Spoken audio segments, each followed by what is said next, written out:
कहानी अकबर बीरबल की। कहानी का नाम है खाने के बाद लेटना।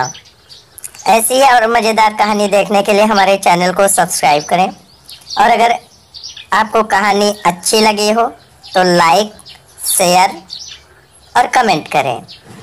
कहानी। दोपहर का समय था। राजा अकबर अपने दरबार में बैठे कुछ सोच रहे थे। अचानक उन्हें बीरबल की कही हुई एक बात याद आ गई।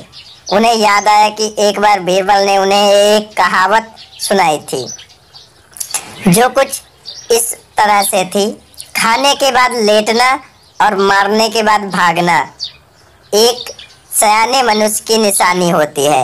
राजा सोचने लगे, अभी दोपहर का समय है, यकीनन बीरबल खाने के बाद सोने की तैयारी में होगा। चलो आज उसकी बात को गलत साबित किया जाए। यह सोचकर उन्होंने एक सेवक को आदेश दिया कि इसी वक्त बीरबल को दरबार में उपस्थित होने का आदेश दिया जाए। बीरबल अभी खाना खाकर बैठे ही थे कि सेवक राजा के आदेश लेकर बीरबल के पास पहुंचा।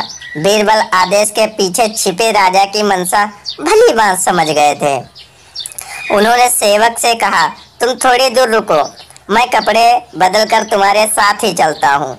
अंदर जाकर बीरबल ने अपने लिए एक तंग पजामा चुना। पजामा तंग था तो उसे पहनने के लिए उन्हें बिस्तर पर लेटना पड़ा।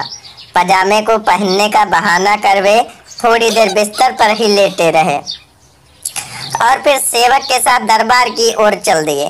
दरबार में राजा बीरबल की ही राह देख रहे थे। उनके वहां पहुंचते ही राजा ने पूछा, क्यों बीरबल, आज खाने के बाद लेटे नहीं? बीरबल ने जवाब दिया, जी महाराज, जरूर लेटा था। यह सुनकर राजा को बहुत गुस्सा आया।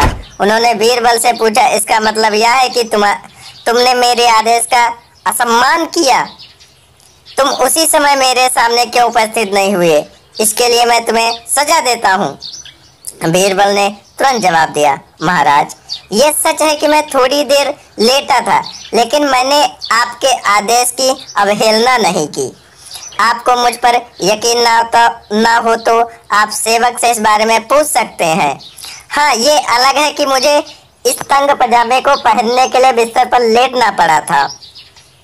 बीरबल की इस बात को सुनकर अकबर हंसे बिना रह न सके और उन्होंने बीरबल को दरबार से जाने दिया।